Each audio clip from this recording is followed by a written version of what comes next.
My dad demanded I sign over my house to my brother because his girlfriend got pregnant and he would be a father soon. I said I would think about it, then went home, changed the locks, and cut all contacts. I'm not going to pretend I grew up in some horrible family situation. My parents weren't abusive or anything like that. They fed me, clothed me, and made sure I went to school. All the basics were covered. But here's the thing about basics. They're just that, basic. And when you're the second kid in a family where the first kid can do no wrong, basics are about all you're going to get. My brother Andrew is 3 years older than me. Golden child doesn't even begin to cover it. This guy could mess up a bowl of cereal and my parents would find a way to blame the spoon. Meanwhile, I could ace a test and get a "that's nice, honey" while they planned Andrew's next big life event. It was always like that. Always has been. Want some examples? Sure. When I was 12 and Andrew was 15, we both wanted bikes. I saved up birthday money and did extra chores for 3 months. Bought myself a used bike from a neighbor for $40. Andrew mentioned wanting one, and Dad took him to the bike shop the next weekend. Came home with a $500 mountain bike. When I asked why Andrew got a new one, Dad said Andrew needed reliable transportation. I was riding a bike with mismatched tires. High school. I made honor roll every semester. Andrew barely passed most of his classes, but he was popular, so that was what mattered. When he got a C in English, they hired him a tutor. When I got a B in chemistry, my only B mom told me I needed to study harder. I'm not bitter about it or anything. Okay, maybe I was when I was younger, but by the time I hit my 20s, I pretty much accepted that this was just how things were. Some families have favorites. Mine did. Andrew got the attention, the praise, the financial help whenever he needed it. I got really good at figuring things out on my own, and honestly, that ended up being the better deal because, well, Andrew learned that someone would always bail him out. I learned how to actually solve problems. After high school, I went to community college, paid for it myself, working nights at a shipping warehouse. Not glamorous, but it covered tuition and kept me fed. The warehouse job was brutal. 10 p.m. to 6 a.m. loading and unloading trucks. But it paid $12 an hour, which was enough to cover community college tuition and rent. Andrew went to a 4-year university 2 states over. Full ride from mom and dad. New car, spending money, the whole package. When I asked if they could help with my books one semester, just the books, not even tuition, Dad told me it would build character to work for what I wanted. Character, right? I finished my associate's degree and got a job as an insurance adjuster. Started at the bottom, worked my way up, lived in a cramped apartment with 2 roommates who never cleaned the bathroom, drove a car that had more issues than a celebrity magazine, but I was saving every month. I put away whatever I could. Some months it was $50. Some months it was $300. My goal was clear. I wanted to own a house before I turned 30. Everyone told me it was impossible. Even the financial advisor at my bank looked skeptical when I asked about first-time home buyer programs, but I did it anyway. Cut every corner I could, packed lunches instead of buying them, stayed in on weekends. While everyone else went out, watched my checking account grow slowly, painfully. Slowly, but it grew. Andrew, meanwhile, bounced around from job to job. He'd worked somewhere for 6 months, decided wasn't his passion, quit, and moved back home while he figured out his next move. This happened 4 times in 5 years. Each time, mom and dad welcomed him back with open arms, didn't charge him rent, let him eat their food while he found himself. By 25, I had almost $40,000 saved, started seriously looking at houses. Everything was either way out of my price range or in neighborhoods where you heard sirens constantly. Then I found it. 3-bedroom ranch, 40 minutes outside the city. Needed work, but structurally sound. I offered asking. Price, $5,000. They countered minus $2,000. I accepted. Put down 20%, and suddenly I was a homeowner. I was 27 years old, and I owned a house. Nobody helped me. Nobody gave me $1. I'd earned every single piece of it. Mom and Dad came to see it once. They walked through, made some comments about how much work it needed, and left after 20 minutes. Dad mentioned something about how it was pretty far from them. That was it. No. Congratulations. No, we're proud of you. Just observations about what was wrong with it, but whatever. I didn't buy it for them. I bought it for me, and I loved that house. Every creaky floorboard, every weird angle in the kitchen, every draft that came through the windows in winter. It was mine. I'd earned it. Nobody gave it to me. Nobody helped me get it, and nobody could take it away, or so I thought. Fast forward 3 years. I'm 30. The house is in great shape now, and I've built up some solid equity. The neighborhood's gotten nicer. A couple of families moved in. Property values went up. The whole area is developing. My little fixer-upper that I bought for a steal is now worth about 60% more than I paid for it. Not that I was planning to sell. I liked it there. I'd put down roots. Andrew, during these same 3 years, had been living with his girlfriend in a rental across town. Nice place, way nicer than what I started with, but rent kept going up, and he kept complaining about throwing money away. He was working sales at a car dealership, doing okay, I guess, but nothing spectacular. His girlfriend worked at a salon. Between them, they made decent money, but they also spent decent money. Nice clothes, new phones. Every year, weekend trips, eating out. Constantly, zero financial discipline. Then his girlfriend got pregnant. Suddenly, Andrew decided he needed to be a homeowner, not wanted to be needed to be, because apparently you can't raise a kid in an apartment. News to the millions of people who do it. But okay. He started house hunting quickly. Realized that everything in his price range was either in a terrible area or needed massive work. Everything moving in. Reddy was way over what he could afford, especially with a baby coming. His girlfriend had strong opinions about what kind of house she wanted to bring their baby home to. It became this whole thing. I heard about all this through Mom, who called me every week with updates on Andrew's house hunt, like I was supposed to be as invested as she was. She'd go on about how stressful it was for him, how hard it was to find the right place, how expensive everything had gotten. I'd make sympathetic noises and go back to my life. Then one Sunday, I got a call from Dad. He wanted to know if I could come over for dinner that night. Family meeting, he called it. Said it was important.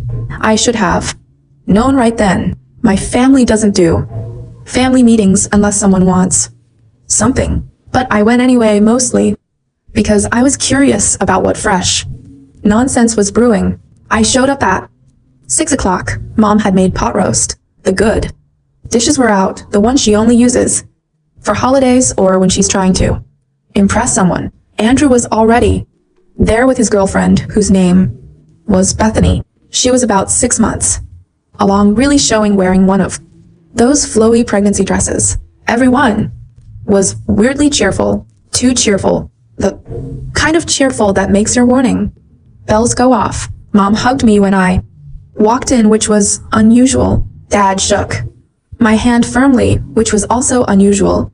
Andrew gave me this weird half smile that looked almost apologetic. Something was definitely up. We sat down, ate dinner, made small talk. The pot roast was actually good. Mom knows how to cook when she puts in the effort. Andrew told me about the baby, how they were decorating the nursery, the name they'd picked out, some normal name.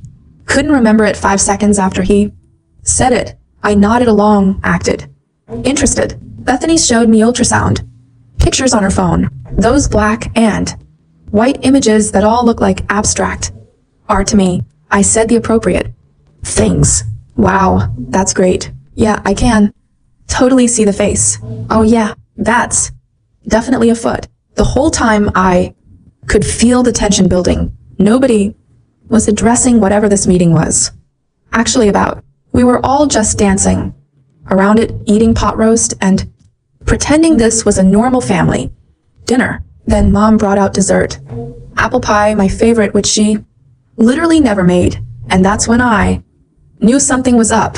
Mom doesn't make my favorite anything unless she wants something. Last time she made apple pie was when she wanted me to help Andrew move. Time before that was when she wanted me to lend Dad my truck for 2 weeks. The pie was a warning sign. Dad cleared his throat, put down his fork. Carefully, like he'd rehearsed this. Moment, here we go. So he said, we wanted to talk to you about something important. Family matter. I put down my fork. Okay, Andrew and Bethany are starting a family, he continued, like I hadn't just spent dinner hearing about. Exactly that. They need a stable home for the baby. A real house, not an apartment, right? I said, that makes sense. The market's tough right now, Mom chimed in. Everything's so expensive. They've been looking for months and I can't find anything in their budget that's suitable for a baby. I looked at Andrew. He was staring at his pie, not making eye contact. Interesting. That's rough, I said. Maybe they need to expand their search radius or consider a fixer. Upper. Well, that's actually what we wanted to discuss, Dad said. He leaned forward, hands clasped like he was about to make a business proposal. Your house. It's perfect for them. I blinked. Okay. You live there alone, Mom said. 3 bedrooms just for you. Meanwhile, Andrew needs space for a whole family, so he should find a house with 3 bedrooms, I said slowly, like I did. The thing is, Dad said you bought at the right time. You got lucky with the market. Andrew can't afford what you paid, let alone what it's worth now. That's not luck, I said. I saved for 6 years. I worked 2 jobs some months. I bought what I could afford and fixed it up myself. Right, Dad said, waving his hand like my point was irrelevant. But the reality is you have something Andrew needs, and family helps family. The room went quiet. I looked around the table. Mom was nodding like Dad had just said something profound. Bethany was staring at her plate. Andrew was still avoiding eye contact. What exactly are you suggesting? I asked, even though I had a sinking feeling I knew. Sign the house over to Andrew, Dad said. Simple as that. Like he was asking me to pass the salt. You're single, no kids. You can live anywhere, get an apartment. Something practical. Andrew needs that house for his family. I actually laughed. Couldn't help it. You want me to give Andrew my house? Not give Mom. Corrected quickly. We'd help you with first and last month's rent somewhere. A nice apartment. I own a house, I said. Why would I trade that for an apartment? Because your brother needs it more? Dad said, his voice getting that edge. It gets when he thinks he's being reasonable and you're being difficult. He's got a baby coming. You're established in your career. No. Dependents.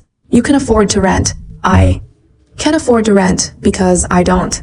I said because I own a house that I bought with my money. It's just a house, Mom said. Family is more important than property. Then why doesn't family help Andrew buy his own house? I asked. You helped him with college, helped him with his car, let him live here rent-free multiple times. Why not help him with a down payment? We would if we could, Dad said, which was garbage because I knew they had money, but we're not in a position to do that right now. This is the solution. That makes sense. For who? I asked. Not for me. Think about the baby, Bethany said suddenly. First word she'd spoken in 10 minutes. Don't you want your niece or nephew to have a good home? Sure, I said. I also want to have a home, preferably the one I bought. Andrew finally spoke up. Come on, man. You know how hard it is out there right now. I'm trying to do the right thing here provide for my family. I thought you'd understand. I understand you want my house, I said. What I don't understand is why you think you're entitled to it. Entitled? Dad's voice went sharp. Is that what you think? This is your brother asking for help is entitled. Asking would be one thing I said. This is demanding. There's a difference. We're not demanding anything, Mom said, but her voice had that tight quality that meant she was getting upset. We're asking you to consider what's best for the family, to put your brother's needs first like I've done my whole life. The words came out before I could stop them. The table went dead silent. What's that supposed to mean? Dad asked. Nothing, I said, because I wasn't about to get into 3 decades of family dynamics over pot roast. Look, I'm not signing over my house. Andrew needs to find his own place. That's what people do. People who care about their family help each other, Mom said. Help? Sure, I said. I'd help Andrew pack. I'd help him move. I'd even help him paint his new place. But I'm not giving him my house. You're being selfish, Dad said. Flatly. I'm being selfish, I repeated. Right. Because I won't hand over the thing I worked for years to afford. That's selfish. You've always been like this, Mom said, and there was real disappointment in her voice. Ever since you were little, only thinking about yourself. That actually stung, which was ridiculous because it wasn't true. But it's amazing how your parents can still get under your skin even when you're 30 years old and should know better. I think I should go, I said, standing up. Sit down, Dad said. We're not done discussing this. Yeah, we are, I said. There's nothing to discuss. It's my house. I'm keeping it. End of story. Just think about it, Andrew said. That's all we're asking. Think about it. I looked at him. Really? Looked at him. He actually believed this was reasonable. That asking me to give up my house so he didn't have to struggle like I did was a normal request. Let me think about it, I said, and I walked out. The whole drive home, I was shaking, not from anger. Exactly, more from the sheer audacity of what had just happened. They'd actually sat me down, fed me dinner, and asked me to sign over my house like it was no big deal, like I should be happy to do it. I got home, sat in my driveway for 20 minutes just staring at my house. My house that I bought when everyone said I couldn't afford it, that I'd fixed up myself, that I turned into something I was proud of, and they wanted me to give it to Andrew because he needed it more. I went inside, locked the door behind me, and stood in my living room. The floors I'd refinished, the walls I'd painted, the shelving I'd built. Every inch of this place had my work in it, my time, my money, my effort. They could think all they wanted. The answer was no. The next day, I called a locksmith. Had all the locks changed. Front door, back door, side door, even the garage. Cost me $300, but it was worth it. I know how my family works. Give them an inch. They'll take the whole property deed.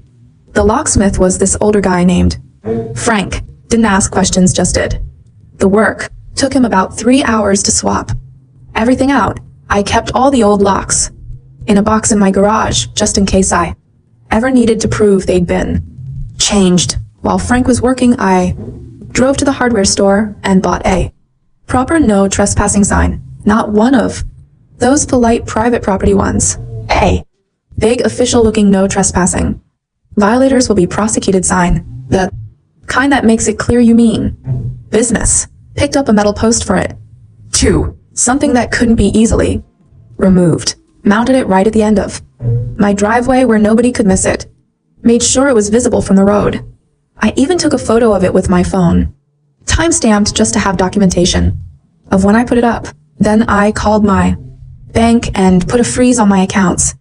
Just in case. Needed my verbal authorization for any large transactions. Called my mortgage company and put a password on my account. They were surprisingly understanding. Apparently, I wasn't the first person to call with family drama concerns. Set up a passphrase that nobody could guess. Something completely random that had nothing to do with my life. Called the county recorder's office and asked about fraud alerts for property transfers. Talked to a clerk named Patricia who'd apparently dealt with this kind of situation before. She walked me through the process of putting an alert on my property deed. Basically, if anyone tried to file any documents related to my property, I get notified immediately. Cost $15. Best money I ever spent. I also went through my house and made sure I had documentation of everything. Found my closing documents, my deed, my title insurance, my mortgage, paperwork. Put it all in a fireproof safe I bought from the same hardware store as the sign. Scanned copies of everything and uploaded them to 3 different cloud storage services. If something happened to the physical documents, I'd have backups. Changed my email password, my bank password, every password I had that might be vulnerable. Made them all different. Wrote them down in a notebook I kept in that same safe. Checked my credit report to make sure nothing weird was happening there. Basically locked down everything I could think of, because I know my parents. If they think something's for Andrew's own good, they'll do whatever it takes. And I wasn't about to make it easy for them. I didn't hear from anyone for 2 days. Figured they were giving me space to think about it like Andrew had suggested. Then on Wednesday, Dad showed up at my door. I saw his car pull up. Through the window, watched him walk up to the door, try his old key, look confused when it didn't work, and knock. I opened the door, but didn't invite him in. New locks? He asked. Yep.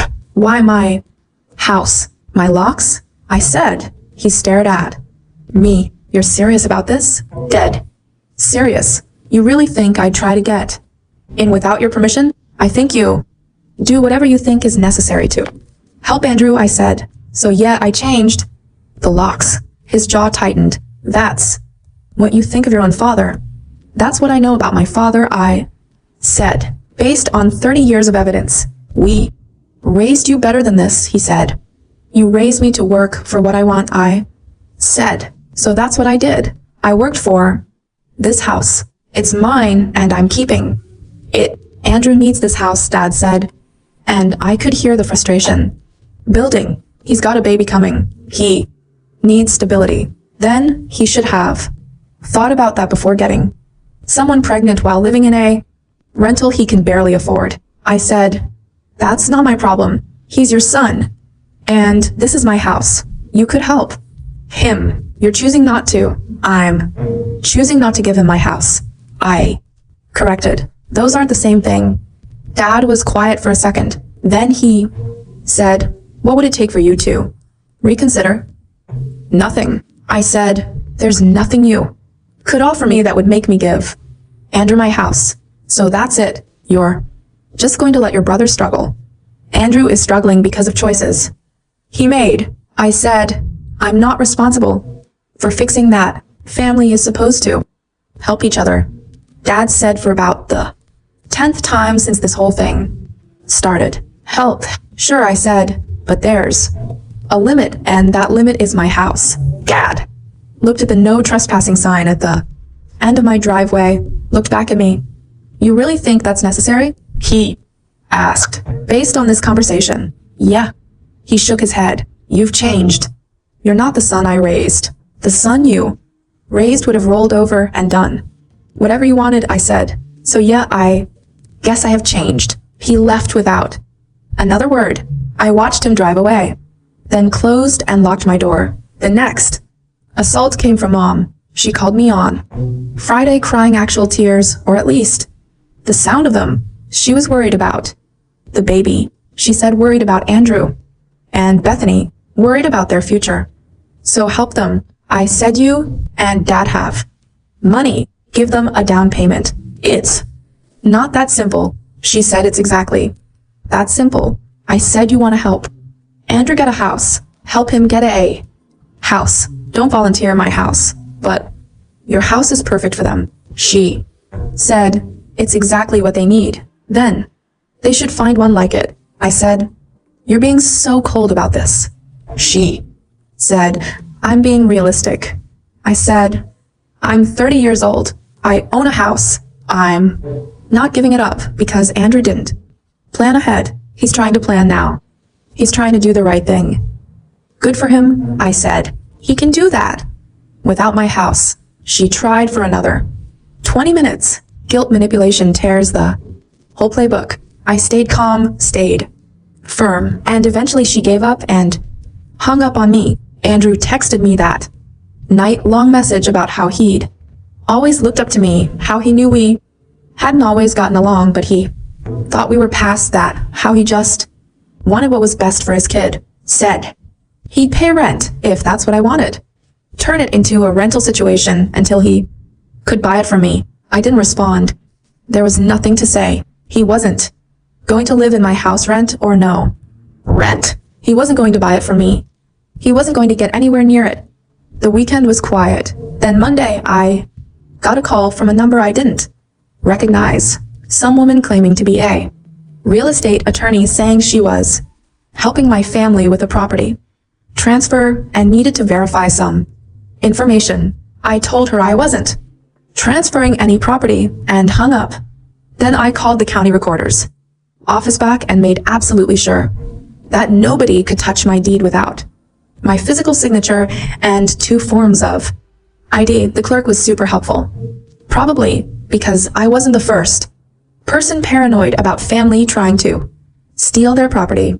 Tuesday, Bethany showed up by herself this time. She looked tired, scared, actually stood on my porch and asked if we could talk. Against my better judgment, I let her in. Didn't offer her anything, just let her sit on my couch while I stood by the door. I know this is weird, she started. This whole situation weirds. One word for it. I said, Andrew's parents, they make things complicated. They're good at that. She was quiet for a second. Then she said, I didn't know he was going to ask you for your house. He told me we were just going to dinner. When your dad started talking, I wanted to disappear. You could have said something.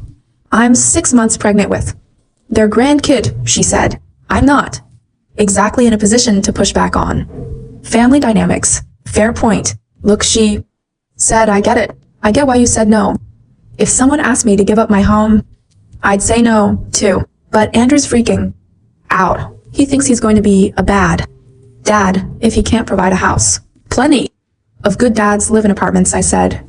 I know that. You know that. But his parents have him convinced he's failing already. That's between him and them, I said. I know, she said. She looked around my living room. This is a really nice place. You did all this yourself. Most of it. That's impressive. She stood up. I just wanted to say I'm sorry for the ambush at dinner, for all of this. It's not right. Thanks, I said. We'll figure something out, she said. Without your house. She left. I actually felt a little bad for her. She seemed decent. Just caught in the middle of family drama that existed long before she showed up. That was Tuesday. Wednesday morning, I woke up to find Dad's car parked at the end of my driveway. He wasn't in it. I looked around, didn't see him, and then noticed he was standing in my backyard. Just standing there looking at my house. I went out the back door. What are you doing? He turned around, figured out what you paid for this place, looked up the records. Congratulations. Also looked up what it's worth now. You've done well for yourself. Thanks. Andrew could never afford this. Not at current value. I know you know that, and you still won't help him. I won't give him my house, I said. That's not the same as not helping. What help have you offered? Then Dad asked. None, I admitted, because he hasn't asked for help. He's asked for my house. Those are different things. Dad walked closer, looked at my roof, my siding, my yard. You put a lot of work into this place. I did. Shame to see all that go to waste. Something in his tone made my radar go up. What's that supposed to mean? Just saying. Houses need maintenance. Things can happen. Pipes burst, roofs leak, electrical fires. I stared at him. Are you threatening my house? I'm not threatening anything, he said. I'm just saying things happen, especially when people are stubborn. Get out, I said. This is my property. You're trespassing. Leave now. We stood there for a long minute. Then he shook his head and walked back to his car. I watched him drive away, then immediately called my insurance company and doubled my homeowner's coverage. Called a security company and got cameras installed. Front door, back door, driveway, all of it.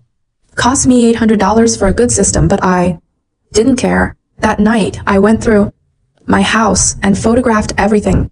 Every room, every piece of furniture, every detail, uploaded it all to the cloud. If something happened to my house, I wanted documentation. I also called my buddy Kevin, who's a cop, and explained the situation. He said if anything happened, call him immediately.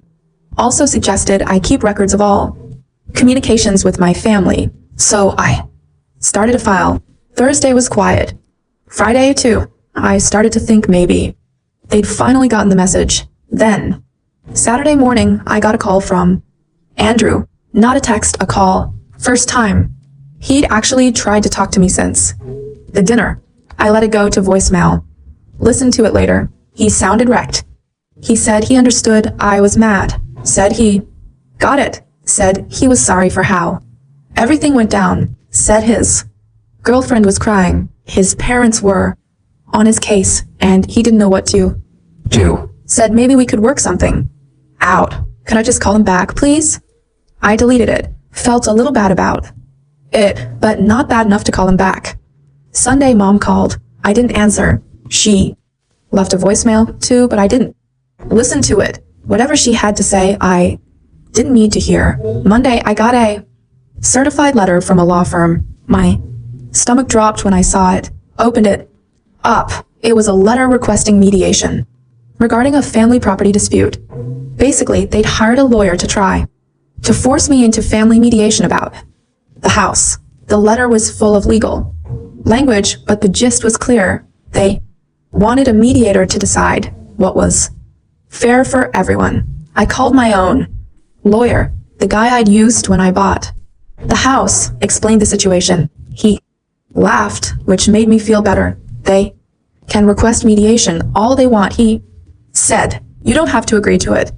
It's your house, your property, your decision. Unless they're claiming some legal interest in it, which they're not, they can't do anything. So I just ignore this. I asked, yep, or better yet, have me send them a letter telling them to back off. Might cost you a couple $100, but it'll make it clear you're serious. Do it, I said. He sent the letter that afternoon, firm but polite. Essentially said I had no interest in mediation. The property was solely mine, and any further harassment would be considered grounds for a restraining order. I didn't hear anything for 3 days. Then Thursday night, my doorbell rang at 11 p.m. I checked the camera. Andrew, standing on my porch, looking rough. I didn't open the door, just spoke through the camera's intercom. What do you want? Just to talk, he said. Please, it's 11 p.m. I know. I'm sorry. Can I come in? No. He looked at the camera. I'm not here to fight. I just want to talk brother to brother. I stood there for a minute looking at him through the screen on my phone. He did look terrible, like he hadn't slept in days. You've got 5 minutes, I said, and opened the door. He came in, sat on the edge of my couch like he was afraid to get comfortable. I stayed standing. Bethy's freaking out, he said. She thinks the baby's going to come and we won't have anywhere to put her. You have an apartment, I said. It's 1 bedroom. We're converting the living room, but it's not what she pictured. Life rarely is, I said. I know I messed up, he said. I know I should have saved more, planned better, but I can't go back and fix that now. I'm trying to figure out what to do going forward. Good, I said. That's what adults do. I thought you'd help me, he said quietly. I would have helped you, I said, if you'd asked for actual help, but you didn't. You asked for my house, Mom, and Dad said, I don't care what they said. I cut him off. This is between you and me. And you showed up to that dinner, knowing what they were going to ask. You sat there and let them ask me to give up my house. You didn't speak up. You didn't defend me. You didn't say it was too much. You just sat there hoping I'd say yes. He didn't deny it.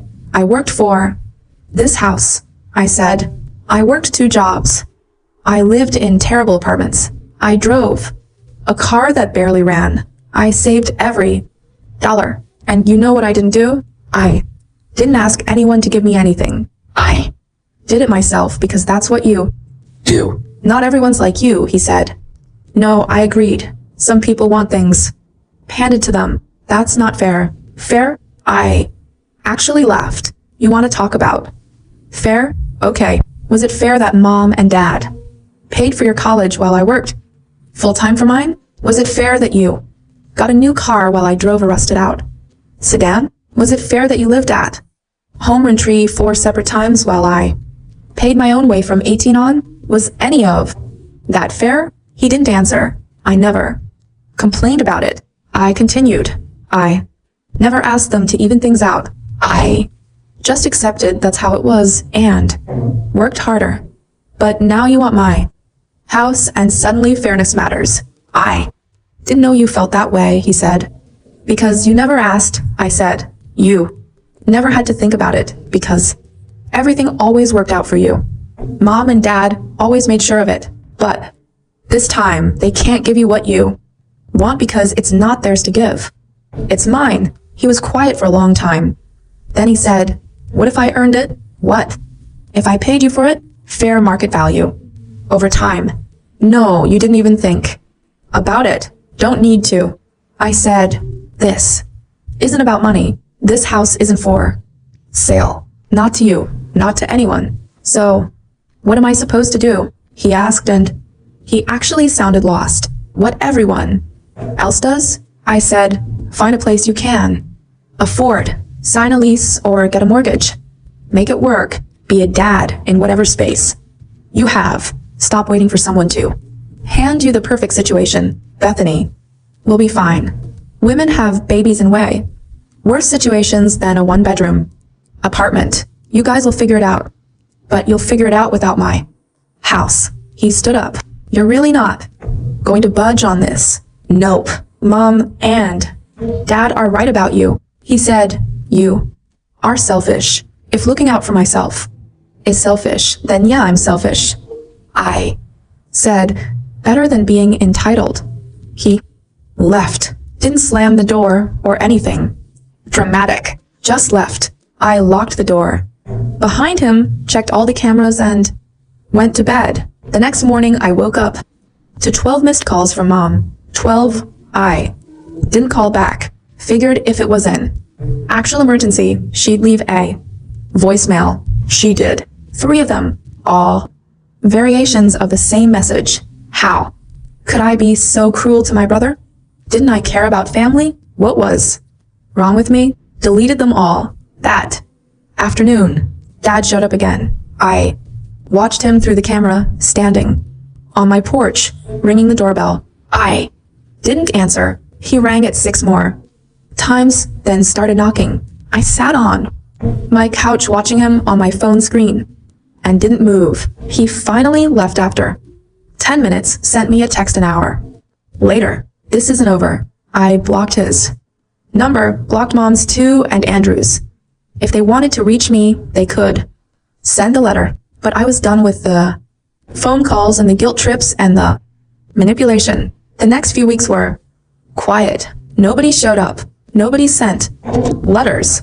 I figured they'd finally accepted reality and moved on. Then I got a notification from the county recorder's office. Someone had requested copies of my property deed. The alert system I'd set up was working. I called Patricia back, asked who'd made the request. My father. I called my lawyer. Immediately, he sent another letter this one way less polite, threatened harassment charges if they didn't back off. Also mentioned that any attempt to fraudulently transfer property would result in criminal charges. That seemed to do it. The request stopped. 2 days before Andrew's move, I came home from work to find my mother sitting in her car at the end of my driveway, not trying to get in, just sitting there, watching my house. I pulled in, parked in my garage, and went inside without acknowledging her. She sat there for 2 hours. I watched her on my driveway, camera just sitting in her car, staring at my house like that was going to change something. Eventually, she left. The day Andrew moved into his new place, I got a group text, not from Andrew, from Mom. Photos of their new condo, the baby's room, half set up boxes everywhere. The message said Andrew's new home. So proud of him for doing this on his own. The capitalization was pointed.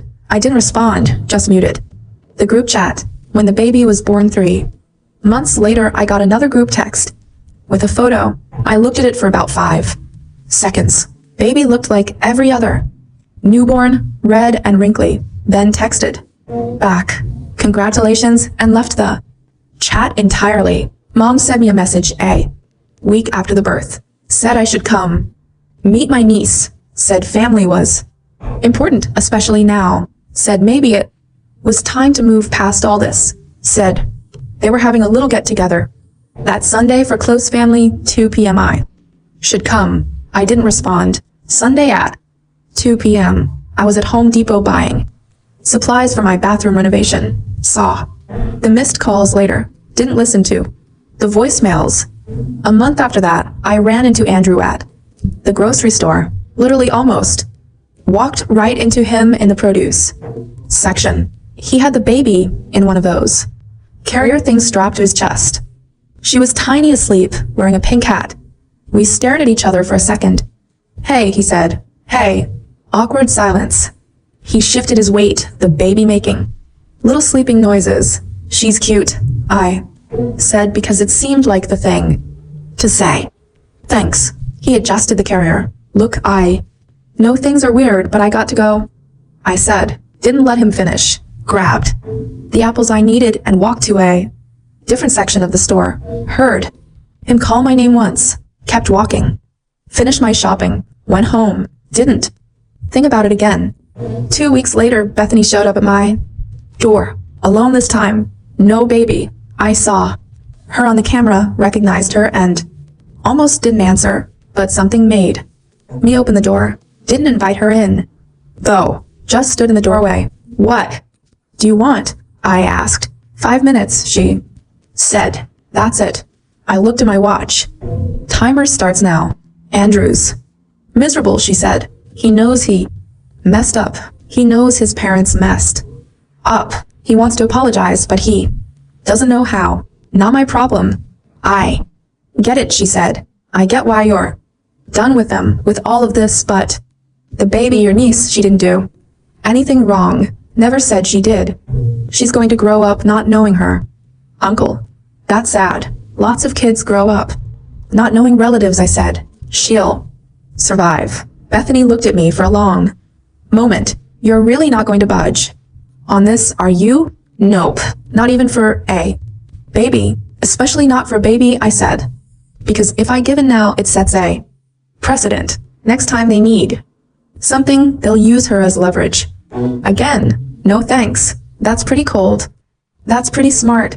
I corrected. I learned a long time ago that my family will take whatever I give them and ask for more, so I'm not giving them anything. She nodded slowly. Okay, I tried. You did. She turned to leave, then stopped. For what it's worth, I think you're right about all of it. What they asked you to do was insane. I would have said no, too. Thanks, I said. But Andrew is a good dad, and that condo is fine. The baby's happy. We're making it work. Good, I said. And I meant it. I'm glad it worked out. She left.